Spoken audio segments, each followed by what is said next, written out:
1876 সালে নৈহাটির কাঁঠালপাড়া থেকে চুঁচুড়ায় এসেছিলেন বঙ্কিমচন্দ্র। তখন তিনি হুগলির ডেপুটি ম্যাজিস্ট্রেট।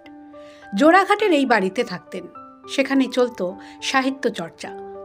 স্থানীয় ইতিহাস থেকে জানা যায় এই বাড়িতেই আনন্দ মঠের বন্দে মাতরম মন্ত্র লেখা হয়েছিল। আবার ঐতিহাসিকদের কারো মতে বন্দে মাতরমে সুর দেওয়া হয়েছিল এই ভবনে। তবে এই দাবি নিয়ে দ্বিমত আছে। মত যাই থাক, বঙ্কিমচন্দ্র চট্টোপাধ্যায়ের এই বাড়িটি বন্দে মাতরম ভবন নামে পরিচিতি লাভ করেছে পরবর্তীতে। বঙ্কিমচন্দ্র এই ভবনে থাকার সময় প্রকাশিত হয় রজনী, কৃষ্ণকান্তের উইল, আনন্দ মঠের মতো উপন্যাস। 1992 সালে পশ্চিমবঙ্গ সরকার বন্দে মাতরম ভবনটি অধিগ্রহণ করে। সংস্কারের অভাবে প্রায় ধ্বংসপ্রাপ্ত হওয়ার মতো অবস্থা ছিল। 1998 সালে ভবনটির সংস্কার হয়। পরবর্তী সময়ে আবারও ভবনটির সংস্কারের প্রয়োজন হয়ে পড়েছে। সাহিত্য সম্রাটের সৃষ্টি নিয়ে একটি সংগ্রহশালা তৈরির দাবিও অনেক দিনের। সেসব কিছুই হয়নি। তাই নিয়ে স্থানীয়দের ক্ষোভও রয়েছে পূর্ণমাত্রায়। বঙ্কিমচন্দ্রের আবক্ষ মূর্তি ছিল খোলা আকাশের নিচে অনাদরে। চন্দননগরের পুলিশ কর্মী সুকুমার উপাধ্যায় এই আবক্ষ মূর্তিটি আচ্ছাদনের ব্যবস্থা করে দেন। মালা পরানোর জন্য সিঁড়িরও ব্যবস্থা করেন।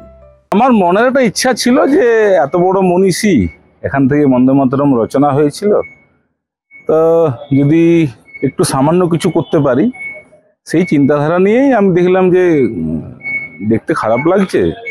যেহেতু ওটা পৌরসভা দেখাশোনা করে, হেরিটেজ বিল্ডিং, সেই অনুযায়ী আমি পৌরসভার কাছে লিখিত দরখাস্ত করি যে এটির মাথার উপর আমি একটা শেড বানাতে চাই। এবং বহু দেশের বিভিন্ন প্রান্ত থেকে লোকজন আসে এখানে মাল্যদান করতে। মাল্যদান করতে একটু অসুবিধা হয়, যেহেতু মূর্তিটির অনেকটা উচ্চতা রয়েছে। তো সেই হিসাবে আমি পৌরসভার কাছে দরখাস্ত করি যে একটি শেড বা আচ্ছাদন বানাবো এবং একটি সিঁড়ি বানাবো মাল্যদান করার জন্য। তো পৌরসভা আমাকে অনুমতি দেয়। শুধু অনুমতি দেয় না, কাজটি করার আমাকে সুযোগ দেয়। সেই হিসেবে আমি নিজের পয়সা খরচা করে এটা বানিয়েছি এবং আমি খুব গর্বিত যে এই ছোট্ট কাজটা আমি করতে পেরেছি। বঙ্কিমচন্দ্র তার সৃষ্টি বন্দে মাতরমের মতোই তার বাড়ির রক্ষণাবেক্ষণ নিয়েও রাজনীতির জগতে আকচি অব্যাহত।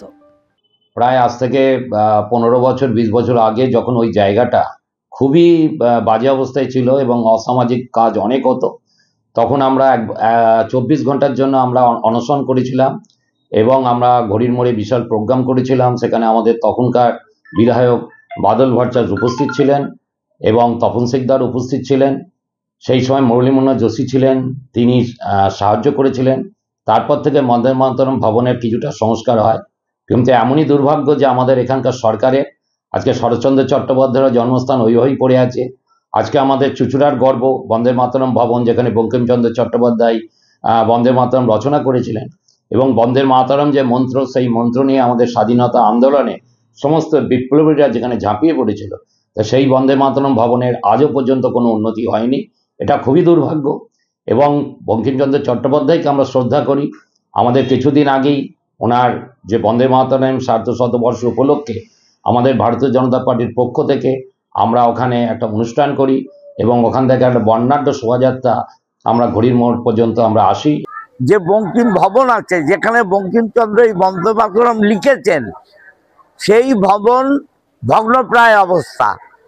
সেটা নিয়ে সেন্ট্রাল গভর্নমেন্টের কোনো মাথা ব্যথা নেই। যা মাথা ব্যথা হুগলি চুঁচুড়া পৌরসভা এবং রাজ্য সরকারের। আমি মনে করি এটা ভোটের আগে একটা চমক। বাঙালি এবং বাংলা বিরোধী এই সরকার, এদেরকে ধিক্কার জানাই। বঙ্কিমচন্দ্র চট্টোপাধ্যায় রচিত বন্দে মাতরম ভারতের রাষ্ট্রগীত। সেই গানের সার্ধশতবর্ষ উদযাপন হচ্ছে। এই সময় দাঁড়িয়ে এই গান ও তার স্রষ্টাকে নিয়ে তৃণমূল বিজেপির সংঘাতও চরমে উঠেছে। The world bureau.